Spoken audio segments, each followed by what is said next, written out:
Hi,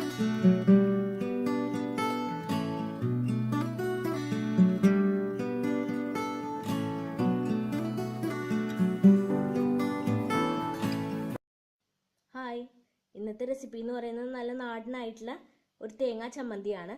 മാങ്ങയും തേങ്ങ ഇട്ടിട്ട് നമ്മൾ ചമ്മന്തി ഉണ്ടാക്കാറുണ്ട് അല്ലേ? അത് തന്നെയാണ് ഇന്നത്തെ റെസിപ്പി എന്ന് പറയുന്നത്.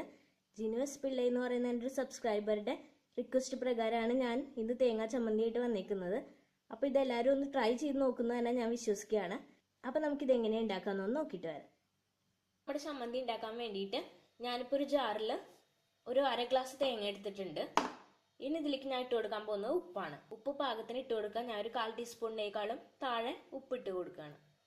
ഇനി ഞാൻ ഇതിലേക്ക് ഒരു ചെറിയ കഷ്ണം ഇഞ്ചി ആഡ് ചെയ്യാണ്.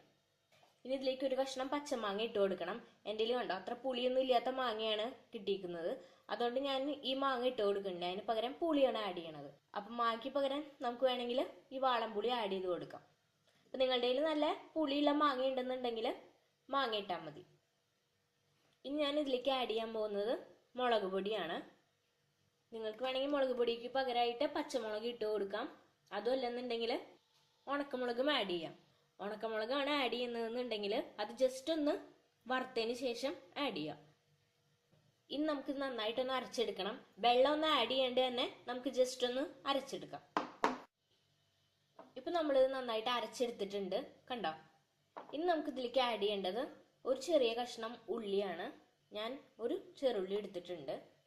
പിന്നെ ഇതിലേക്ക് ആഡ് ചെയ്യേണ്ടത് കറിവേപ്പിലയാണ്. ഞാനൊരു 2-3 ഇല കറിവേപ്പില ആഡ് ചെയ്യാണ്. ഇനി നമുക്കിത് മിക്സിയിൽ ജസ്റ്റ് ഒന്ന് ക്രഷ് ചെയ്തെടുക്കാം. വല്ലാണ്ട് അരയ്ക്കണ്ട. അങ്ങനെയാണെന്നുണ്ടെങ്കിൽ ഈ ഉള്ളിയുടെയൊക്കെ വല്ലാത്തൊരു ടേസ്റ്റ് വരും. നമുക്കിത് ജസ്റ്റ് ഒന്ന് ക്രഷ് ചെയ്ത് എടുത്താൽ മാത്രം മതി. അപ്പം നമ്മൾ മിക്സിയിലാണല്ലോ ഇത് അരച്ചെടുക്കുന്നത്. അപ്പോൾ അതിൽ ഇഞ്ച് ബട്ടൺ ഉണ്ടാവും അല്ലേ? ഇഞ്ച് ബട്ടണിൽ ഇടാണ്ട് 1 ഇട്ടിട്ട് നമുക്കിതൊന്ന് ജസ്റ്റ് ക്രഷ് ചെയ്തെടുക്കാം. കണ്ടോ, ഞാനിപ്പോൾ ഇത് അരച്ചെടുത്തിട്ടുണ്ട്. കണ്ടോ, ഇതുപോലെ ഇരിക്കണം നമ്മുടെ ചമ്മന്തി എന്ന് പറയുന്നത്. തീരെ വെള്ളം ഇല്ലാണ്ട് ഞാൻ അരച്ചെടുത്തേക്കാണിത്. നിങ്ങൾക്കിപ്പോൾ വെള്ളം കുറച്ച് ആഡ് ചെയ്യണം. വല്ലാണ്ട് ഡ്രൈ ആയി തോന്നുകയാണെങ്കിൽ ഒരല്പം മാത്രം വെള്ളം ആഡ് ചെയ്തിട്ട് ഒന്ന് അരച്ചെടുക്കാം. അപ്പോൾ കണ്ടോ, ഇനി നമുക്ക് നല്ല ഭംഗിയിൽ ഒന്ന് ബോൾ ഷേപ്പിലാക്കി വയ്ക്കാം. കണ്ടോ, നമ്മുടെ ചമ്മന്തി നല്ല ഭംഗിയിൽ ഞാൻ ഉരുട്ടി വെച്ചേക്കുകയാണ്. ഇത് കഞ്ഞിയുടെ കൂടെയും അതുപോലെ തന്നെ ചോറിൻ്റെ കൂടെയൊക്കെ വളരെ നല്ല കോമ്പിനേഷനാണ്. അപ്പോൾ എല്ലാവരും ഇതൊരു തവണയെങ്കിലും ട്രൈ ചെയ്ത് നോക്കുക. അപ്പോൾ എൻ്റെ വീഡിയോ എല്ലാവർക്കും ഇഷ്ടപ്പെട്ടു എന്ന് ഞാൻ വിചാരിക്കുകയാണ്. അപ്പോൾ എൻ്റെ ചാനൽ സബ്സ്ക്രൈബ് ചെയ്യുക, അതുപോലെ തന്നെ എൻ്റെ വീഡിയോ ലൈക്ക് ചെയ്യുക. താങ്ക്